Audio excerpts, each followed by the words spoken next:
Hi, I'm Rhenda from Heartiness Approach. It's cooking day, and today I'm so excited because I get to cook every single item. It's not bottled. Is from my garden or I grew it in some way. So it just thrills me. We're making pot roast, and before I left Nevada, I had two different people tell me, you know, I don't like pot roasts anymore. And I felt the same way. They're just dry, they don't have any flavor. What are we doing wrong? I always cook in the slow cooker, it's supposed to be low and slow. Well, I have discovered how to cook an incredible pot roast. I did one 2 weeks ago, not on the camera, and now I'm going to do one for you. So I would like to start by telling you how good these ingredients are for you so that you will understand why we choose certain ingredients and what they can do for you. So I have chosen our grass-fed beef from the calf that we raised. And I want to tell you what's so great about it. So red meat needs to be eaten sparingly, for sure. But it also needs to be organic and grass-fed. And there are some reasons why. Because grass-fed reduces the exposure to antibiotics and hormones and pesticides and other toxins. And I can tell you that my cow didn't have any unless something blew in. And I'm not where a field gets sprayed or anything, so I think our meat is pretty good.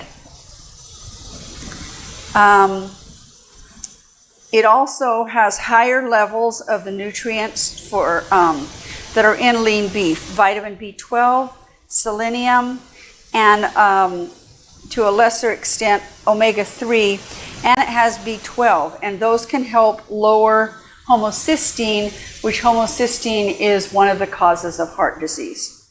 And selenium is a good antioxidant that fights cancer. So that's our meat today.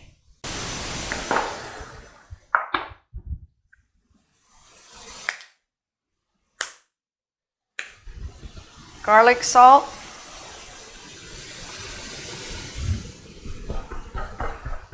Before I turn this over, I'll do my onion salt.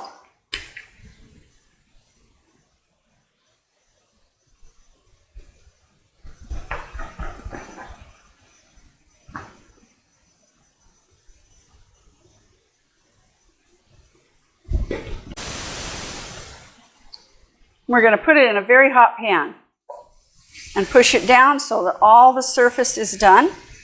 We're not going to pick it up until that side is browned.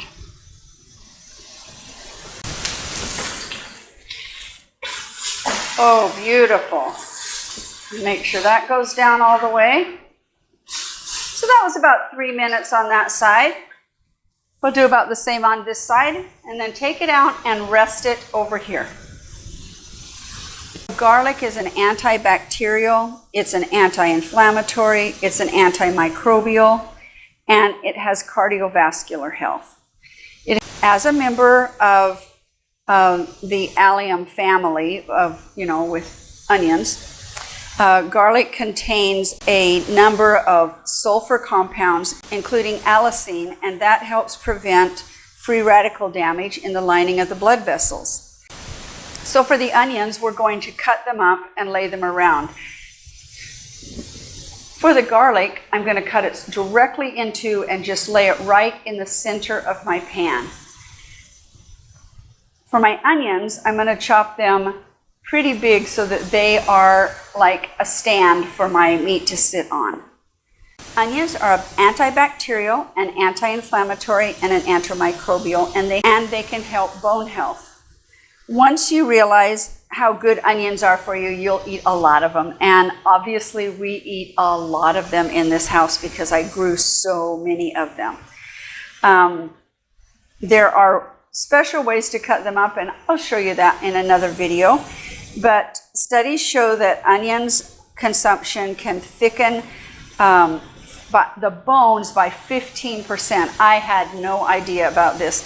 And as we age, it seems like each time we go in, and like when I broke my hand, they immediately said, oh, and you have some bone loss that's showing just normal bone loss.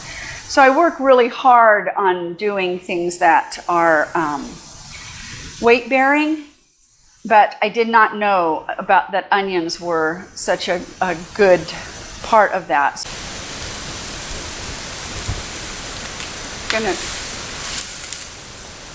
remove it and set it aside. Now in the pan, I'm going to put a little bit of tomato paste right in the center there. And then I use coconut aminos. I'm going to turn this fire down just a little because I don't want it up that high anymore. In fact, I'm going to turn it off because I don't want it on anymore. And I'm going to put some coconut aminos in there. I don't use any soy, and this is a soy substitute. I don't use Worcestershire sauce because it has different things in it that I am not the best to, that I don't want in my diet.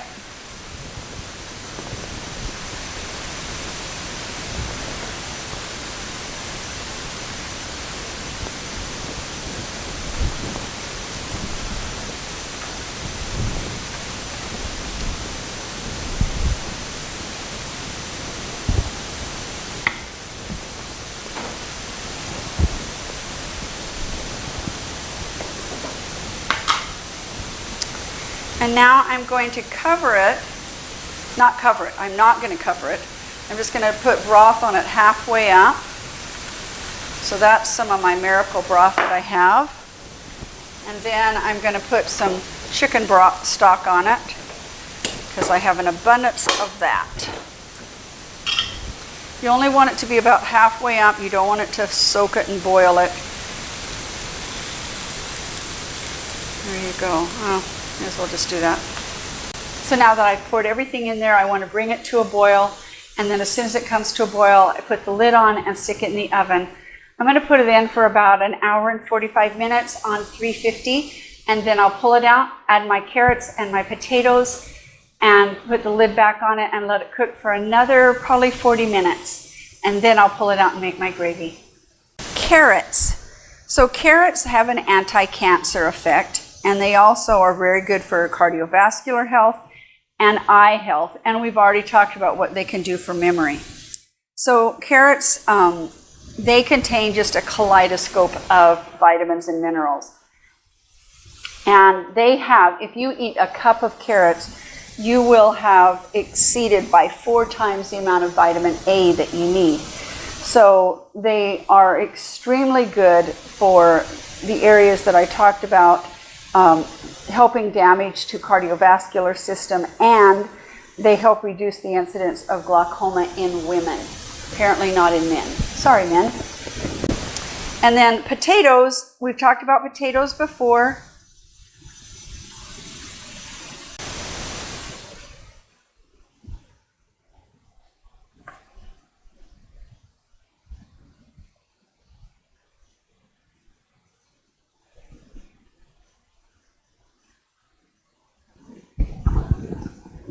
So potatoes have the brain health and the nervous system health. And they're filled with iodine and other crucial nutrients that optimize health in the thyroid, which is really important for me. Most potatoes contain high levels of vitamin B6, which is a key part of creating neurotransmitters and critical to transmitting messages in the brain. So really important for our memory. We're putting some thyme in, and I don't have fresh thyme right now, so I'm just going to put some in of my dried spices. Thyme can neutralize many common pathogens, such as E. coli and staph.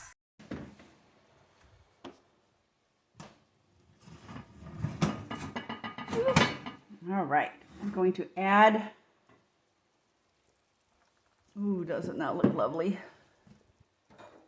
All my carrots.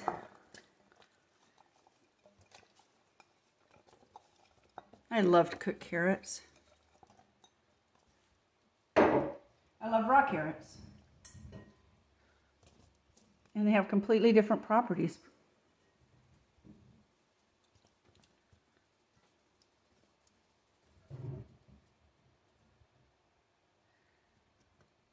And then I am going to sprinkle it here with some salt because it's above all the juices. And I'm going to cook this for about another, whoop, almost touched that with my hand.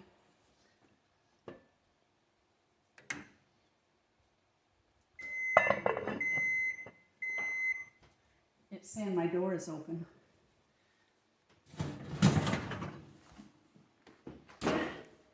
All right, I'm going to cook that for another 30 to 40 minutes and then pull it out and we'll make gravy.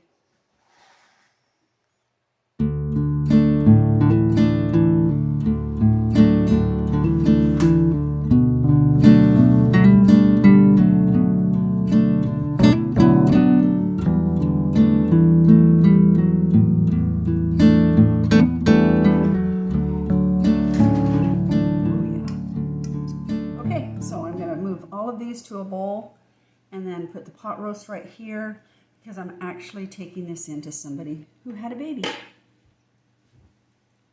Taken my vegetables and my meat out here and then I strained all of my juice, and in order to get some of the fat off the top, you just lay this in here like that and that soaks up that and you take it off, and then you can put your juice back into here and thicken it for gravy. So I've made a slurry with some flour and water and cold water, and I'm just going to pour a little bit of it into here to thicken it, and we want to cook it long enough so that the flour is cooked and it's thick. Oh, I think that almost might do it. Do a tiny bit more. There we go. So rich looking. And Jim, you tasted the roast. Amazing roast. I mean, it is good, good, good, good. Okay, so we'll just let that cook for just a couple moments. And then I'm going to just drizzle it over. But why don't you come down here and just see how tender this is. It's really tender, and always you want to cut your roasts on the, if you're not going to break them all apart, which is fine, you can do that, but if you're not going to, make sure you cut them against the grain.